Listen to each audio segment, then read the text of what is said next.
Alright guys, I hope you're excited. We're going to be talking about the Chameleon Killer. Or, let's see, his birth name is Terry Petter Rasmusssen.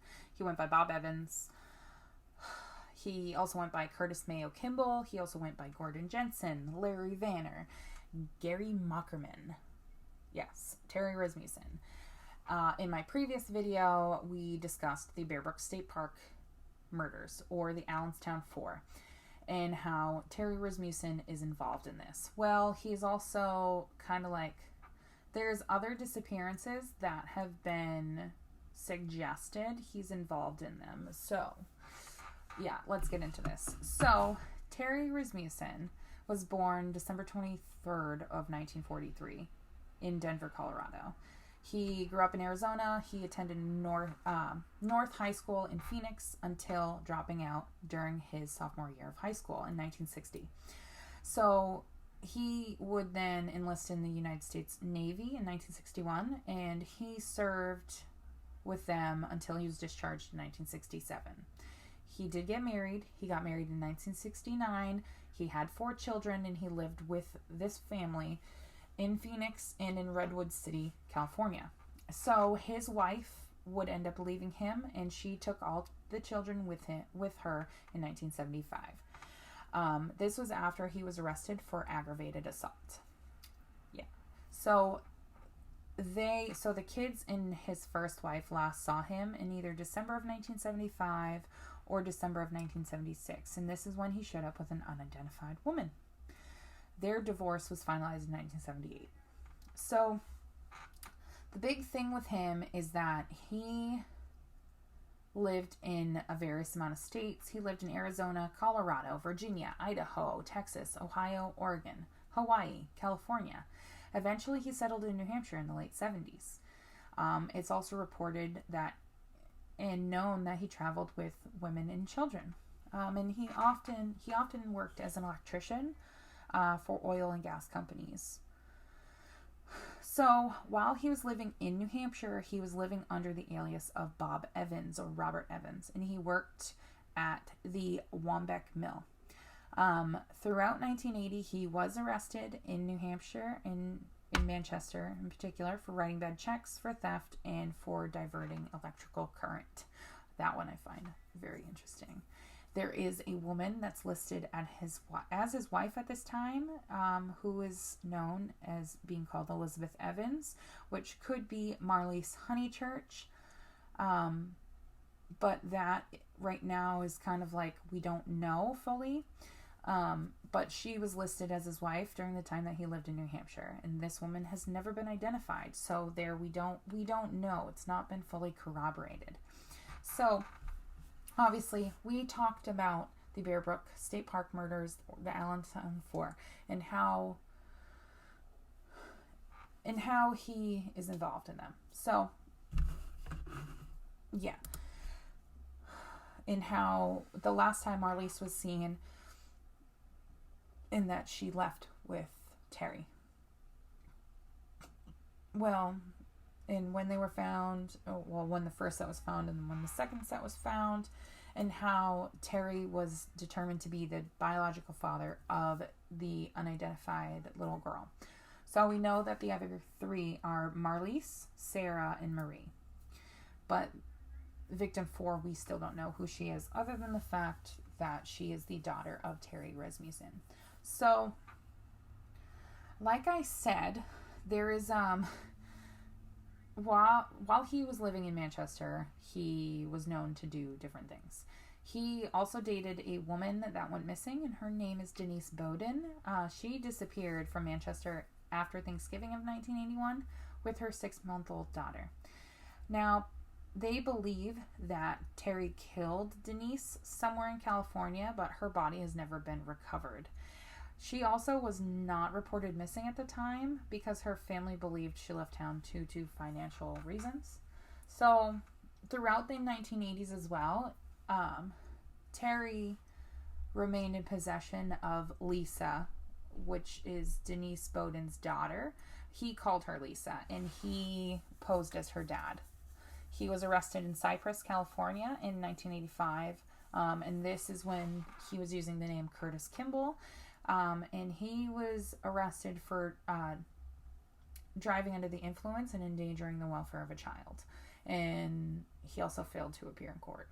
He then took the alias of Gordon Jensen, and he abandoned Lisa at an RV park in Scotts Valley, California. In 1986, he then would use another alias in which he was arrested as well as Gary Mockerman, or Jerry Mockerman. In 1988, this is when he was arrested for driving a stolen vehicle under that alias. In 1989, he then would receive a 3-year prison sentence for the child abandonment, but under a plea deal, the additional charge of child abuse was dropped. So he would be paroled in 1990, and but he would resurface. So he resurfaced under the pseudonym of Larry Vanner, and this is in December of 99. So he would be introduced as Larry Vanner to the family of Yoon Sun Jun. They were married in an unofficial ceremony in 2001. Yoo Sun disappeared in June of 2002. Her body would be found buried in a cat litter box in their home after she died from blunt force trauma to the head. He was arrested in November and pled no contest in 2003. So, and this was in relation to the charges relating to her murder and to her dismemberment. He was thus sentenced to 15 years to life in jail.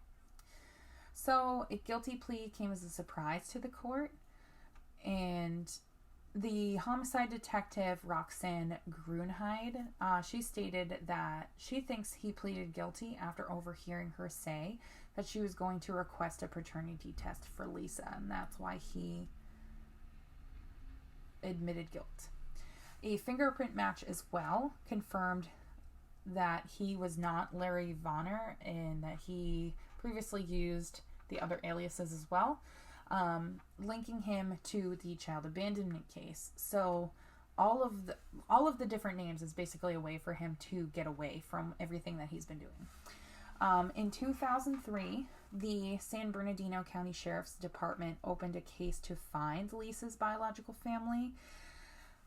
DNA evidence eventually found that he wasn't Lisa's dad, and that the case spent years without any developments. Terry did die while he was in jail. He was at the High Desert State Prison, and he died on December 28th of 2010. His death was a combination of a few different things. Lung cancer, chronic obstructive pulmonary disease, and pneumonia were among the above. So the detective for San Bernardino, Peter Headley, he got Lisa's case. And this is when a lot of the introduction to genetic genealogy was a thing. And it started growing more and more and more. So the genetic genealogist, this woman is supposed to be fantastic with the work that she does. Her name is Barbara Ray Venter. He started working with her in 2015, and this is when they discovered the identity of Lisa's mother and how she had, how everything worked together. And how he was linked to New Hampshire. And also it's the same time frame as the Bear Brook murders, where he was known as Bob Evans. So in January of 2017, they publicly announced that Bob Evans was a suspect in the disappearance of Denise Bowden and of the Bear Brook murders. Additionally, they announced that their DNA confirmed that he was the father of the last remaining victim of Allenstown, and that Bob Evans was using a pseudonym, like Terry was using the pseudonym of Bob Evans, and that his legal identity wasn't known yet. So, there was a video that was released of an interview with Bob Evans in June of 2017, and they had hopes of finding out who he truly was, because still at this time, they had no idea who the fuck he was. 2 months later, he was confirmed to be that of Terry Petter Rasmusson through Y DNA discovery. And this is due to a DNA sample that was used and contributed by one of his biological children. So, I mean, he had children with his first wife. So one of them, they used their DNA to prove who he was. The use of genetic genealogy to identify him. This represented a new way for investigators to be able to define forensics in a way that has never been done before. This also led up to the culmination of the Golden State Killer case. Like, they used genetic genealogy to figure out that it was Joseph James D'Angelo. So for them to use this new way of discovering these things, which it's all the rage right now in true crime. Like Dana Dodge, she was discovered via genetic genealogy. They're working on that with the El Dorado Jane Doe. They're working on that with Little Miss Nobody. There's so many different unidentified cases and Jane and John Doe cases and serial killer cases that they're using to discover who these people are. Ekla Annie, they're trying to do that with her. And there's other cases where they should be able to do the genetic genealogy, but the evidence has been lost. So, one step at a time. We're not rushing it here. I mean, we could, but. So, New Hampshire investigators announced the identities of Marliss, Marie, and Sarah, and that they were confirmed, like I said, in June of 2019, and that the middle child, the 2 to 4-year-old, was fathered by Terry, and that her mother still remains unknown. They do believe that her mother was also killed by Terry. So, but the thing is they still don't know who her mom is. Yeah. So there is a criminologist that has stated that Terry is unlike any other serial killer he's ever studied. This criminologist, his name is Jack Levin.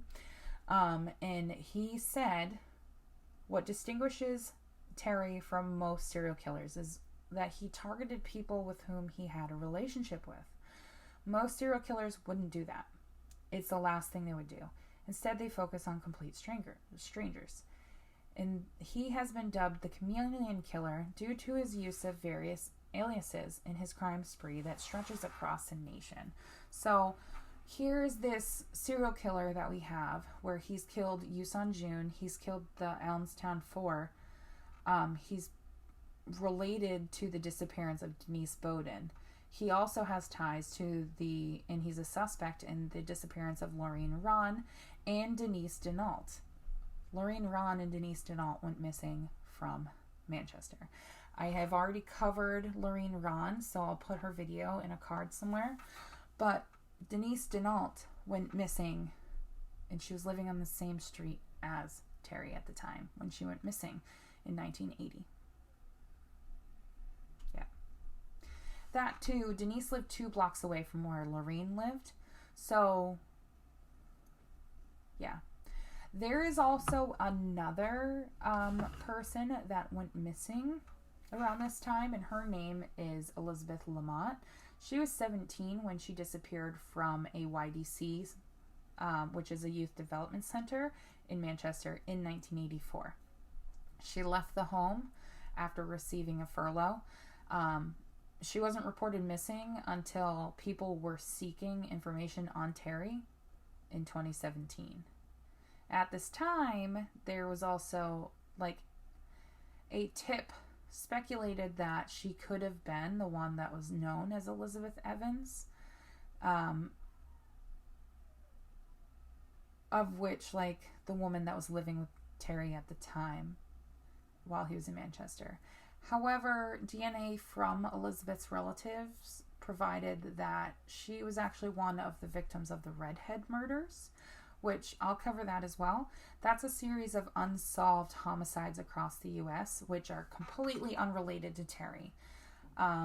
Elizabeth was found in Tennessee in 1985, and she was killed about 4 months after her disappearance. So that her disappearance was completely ruled out and separate, which that too is fucking crazy, that she had ties to one serial killer but ended up being killed by another serial killer. Absolutely wild. Yeah. So I will say too that the ADA, or the Assistant Attorney General, whatever you want to call him, he believes that, and he said this in 2020, he believes that there's no evidentiary connection between Denise Denault and Terry Rasmusson, but there's interest in the case. Which, dude, like, he lived right down the street from her, but not only just her, but Lorraine Ron as well. Like, something's going on. Something's going on. Yeah. Yeah. So, I will say as well that they believe Terry Rasmusson is also a suspect in the San Joaquin County Jane Doe case as well. And so in 1995, the unidentified set of remains was discovered of a woman by scavengers inside of a refrigerator, of which was dumped in a canal. And she also died of blunt force trauma. Yeah. There was also, you know, those cheapy, like, silver bags of ice that say, like, Glacier Party Ice on them that you can get at a gas station? That was found inside of the fridge. Yeah, so that, my friends, is part 2 of the Bear Brook State Park and the Terry Rasmusson case. I hope this sheds a light for you guys when it comes to true crime. This man truly, like, he has defined a new set of the way that, not even just a new set, like a new guideline, if you will, when it comes to serial killers, because he doesn't fit inside of that generalized mold that people just, like, throw them into. Like, we have narcissist serial killers. Yeah, I mean, that's the biggest one. And then we have, so that would be along the lines of, like, Ted Bundy, where he prefers to have a woman that's beautiful. Or Dennis Rader. Or we have, let's see, what's the other one? The Toy Box Killer. And then we have the Golden State, like, the Golden State Killer. Like, there's so many different spectrums when it comes to these cases that people fail to realize that not everybody fits under that same mold. We're all not made to be the same way, and the same goes for serial killers. Like, there's so many differences when it comes to these people that we, as outsiders looking in, need to start paying attention to. So, enough of my rambling. I hope you guys enjoyed, and I'll see you guys in another true crime case. Bye, guys.